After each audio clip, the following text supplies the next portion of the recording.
Good morning, everybody, or afternoon or evening, whenever you happen to see this video. Um, this video has been, no,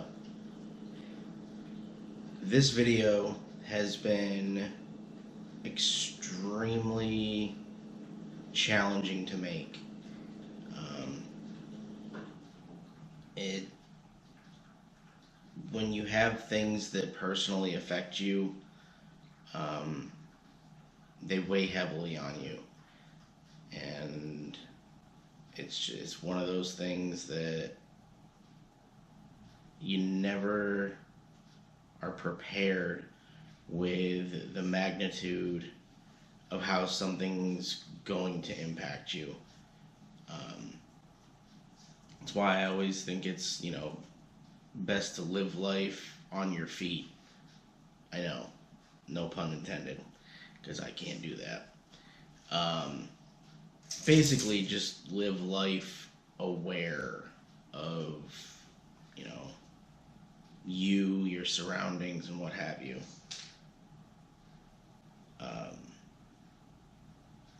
Today is July 20th, 2018. A year ago today,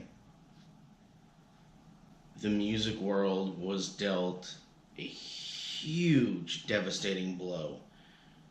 We ended up losing Chester Bennington from Linkin Park.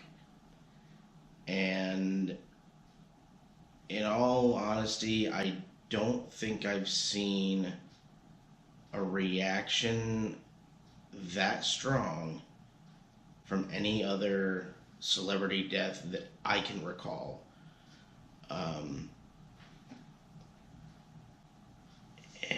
Chester was the voice of a generation, and he really knew how to connect with his fans, because he didn't just write music that sounded good. He didn't just write music that would entertain. He wrote music that he connected with himself, and it wasn't just an attention grab or a cash grab or anything like that. He truly connected with his music, his fans, and just anybody. I don't think there was anybody that he couldn't connect with.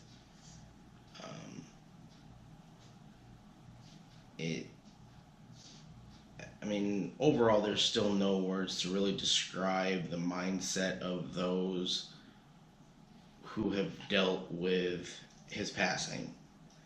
And I am one of those people who have been listening to Linkin Park since they debuted.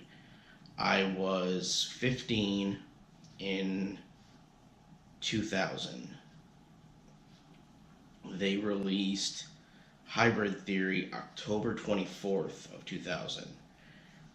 At the time, I was kind of in the middle of my mom going through a divorce from the guy that she was married to at the time.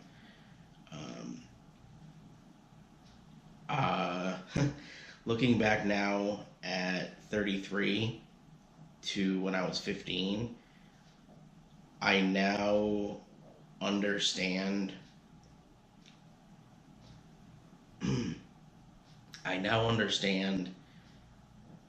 just what mental and emotional abuse is. This guy never made any secret of the fact that he wasn't really fond of me. He told people in our own community where I grew up that he really had no desire to raise another teenager. He had kids of his own with women that he was previously married to. They were all grown. I think when my mom got married to him, they were at least in their 20s by then.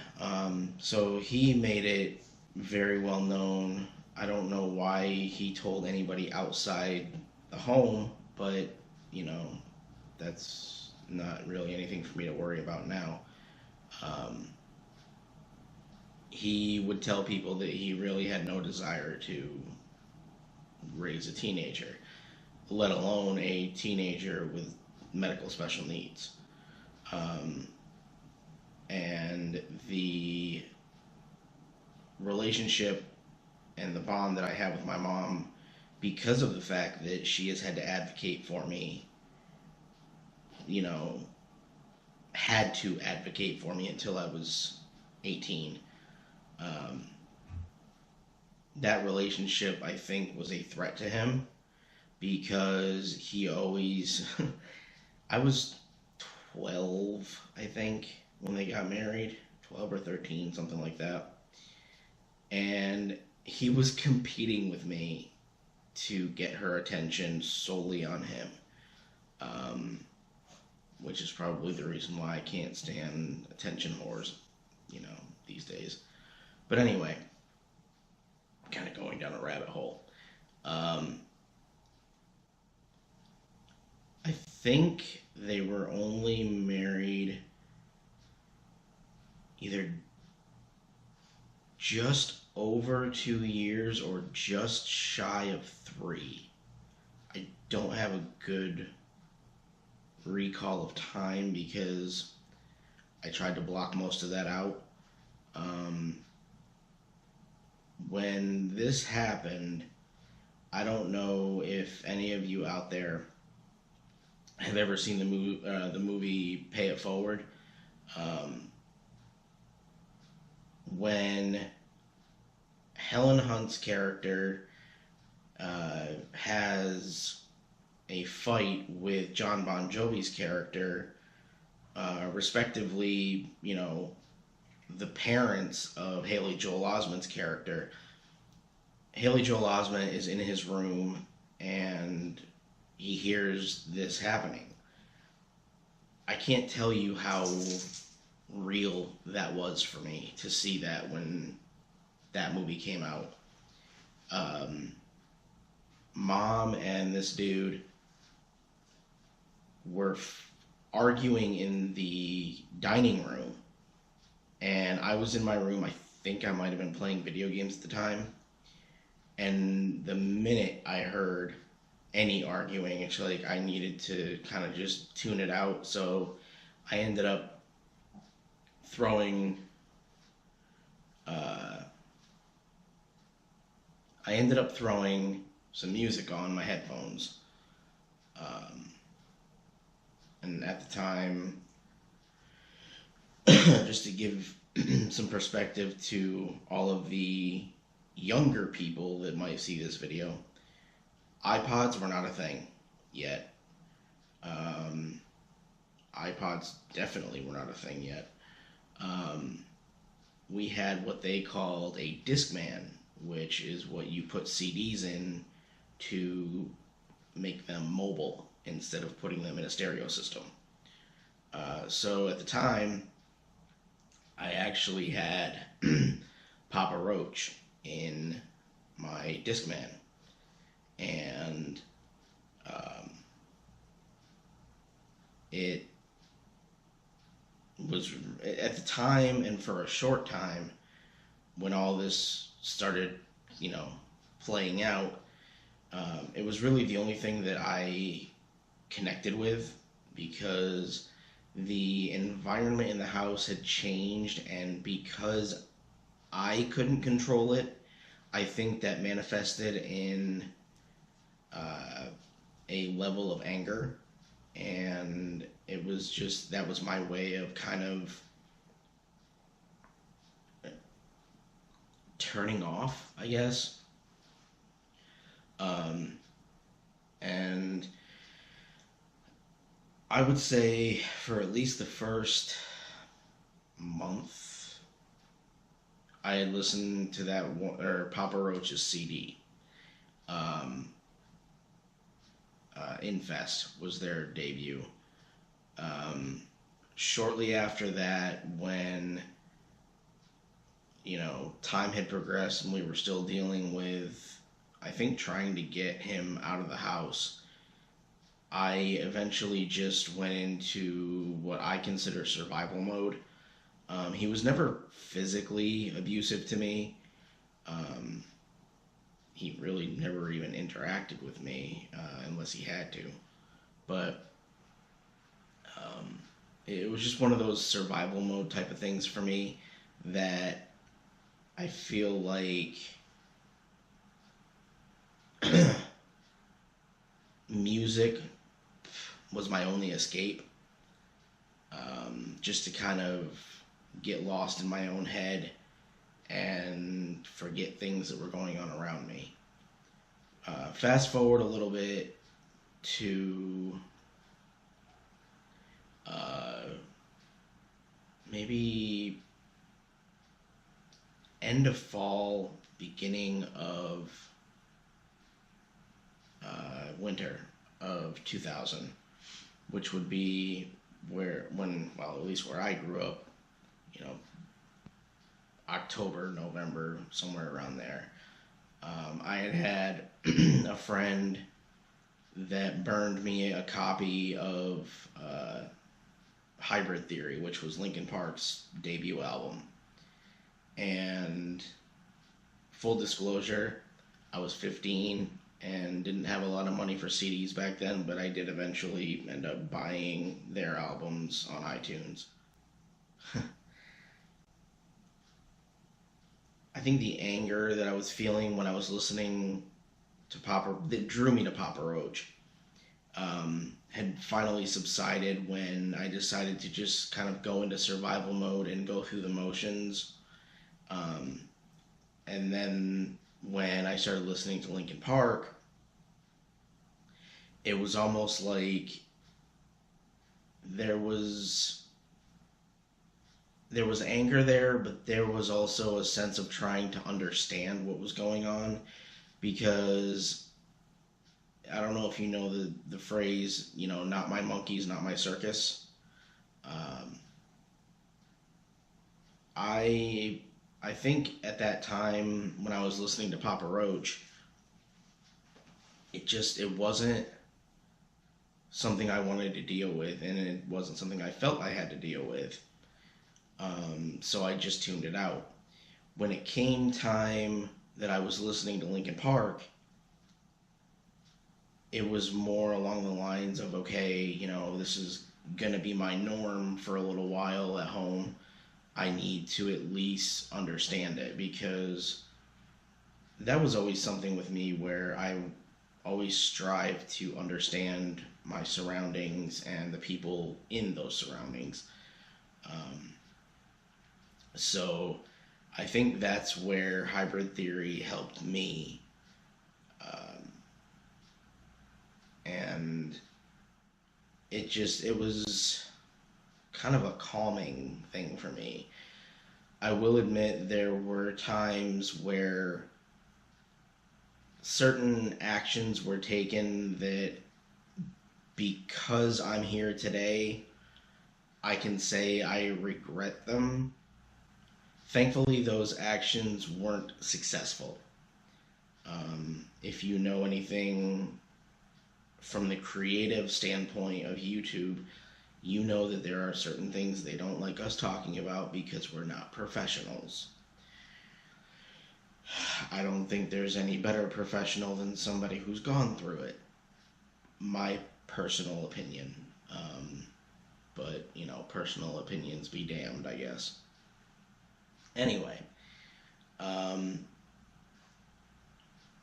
after one specific action that didn't work, um, a friend of mine had been walking home and had seen certain things that concerned him.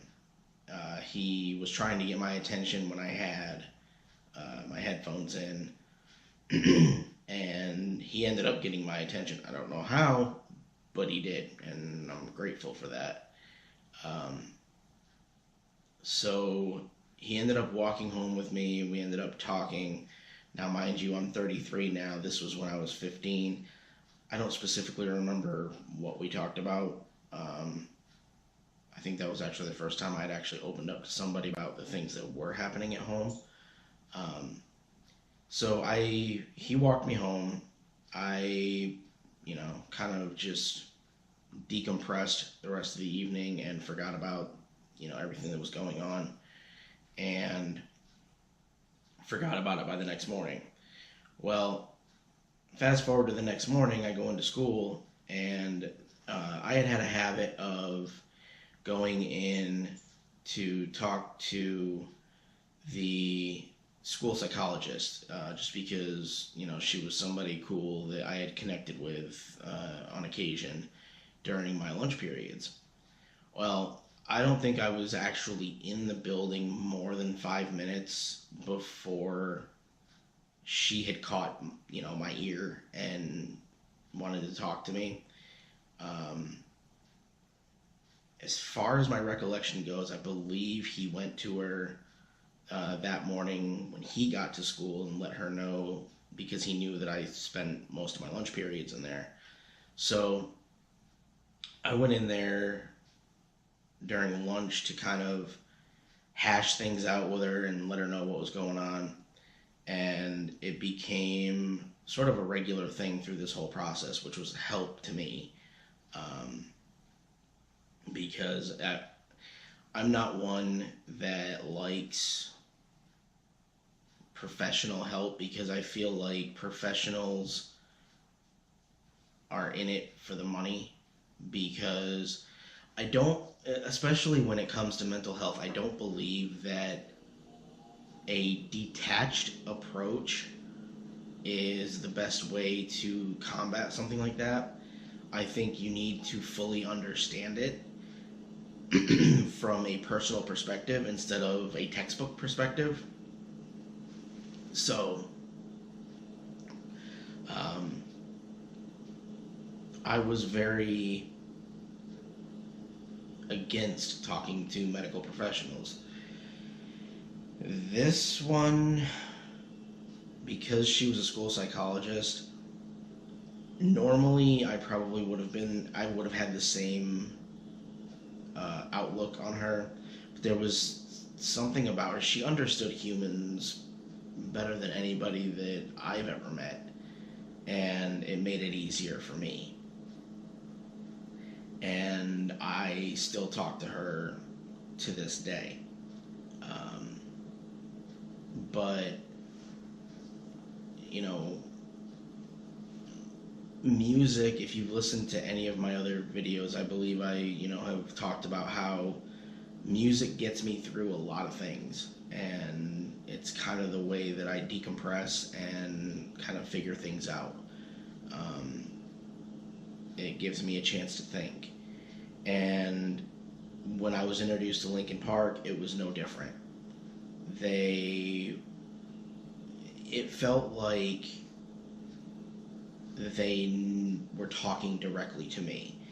And they say that, when you're going through something that has to do with mental health, to talk to a professional. Um, like I said, I don't believe in that.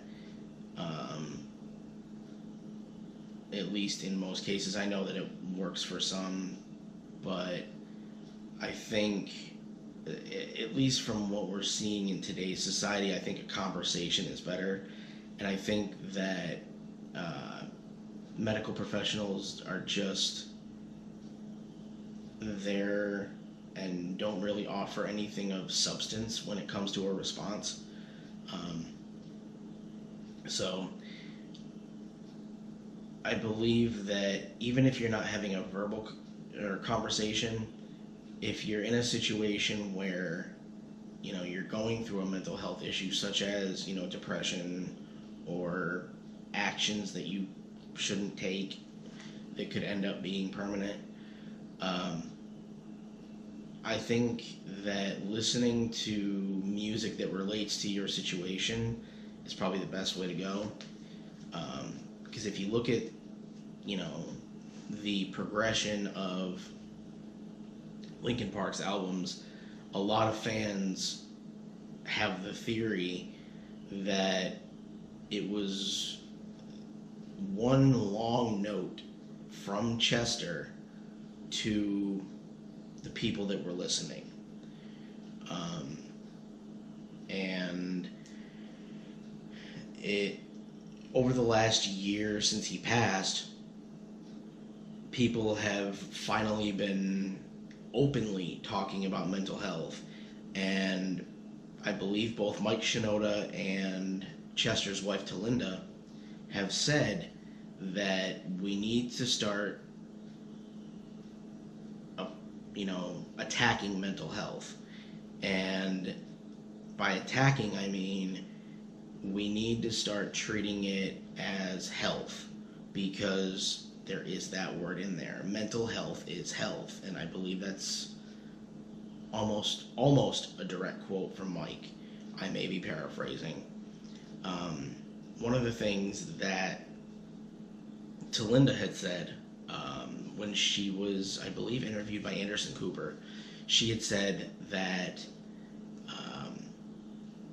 she didn't see it coming when Chester finally decided to take matters into his own hands. She said that he had seemed happy. He had actually, if I remember correctly, she had said that he had gone home while they were on vacation. He had flown home briefly to do a commercial that he was scheduled to do. And I'm guessing here, but it sounds like something just overcame him and it was just too much to handle. So he took matters into his own hands. And I will say that in the beginning, when she first said the words that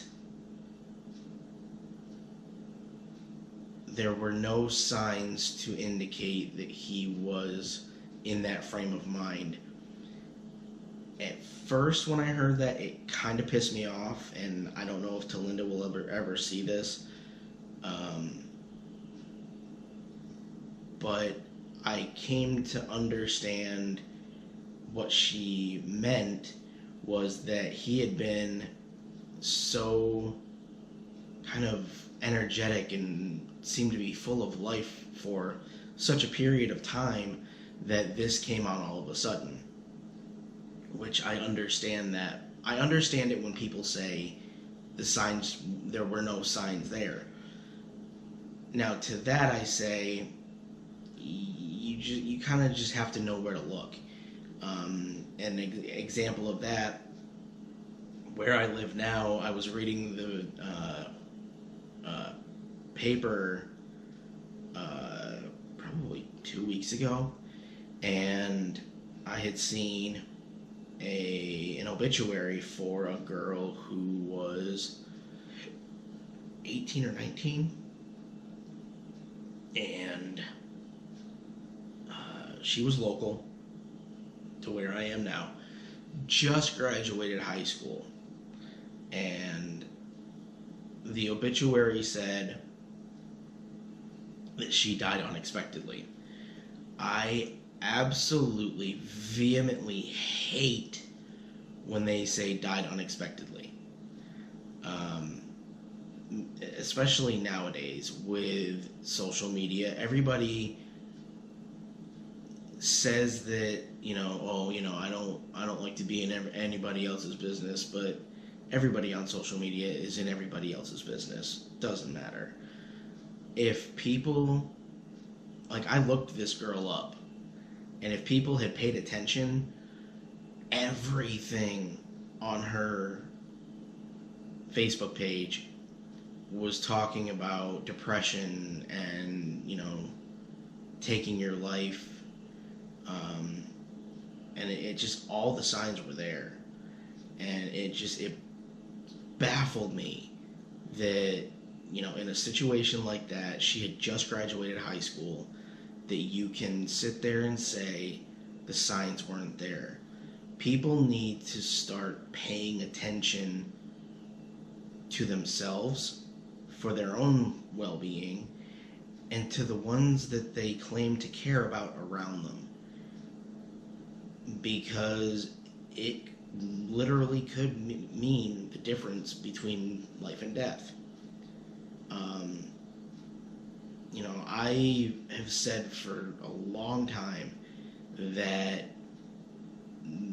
because of being able to figure things out and rationalize things due to listening to Linkin Park's music, I'm here today because of that. If I didn't have that outlet, I don't know where I'd be right now. So,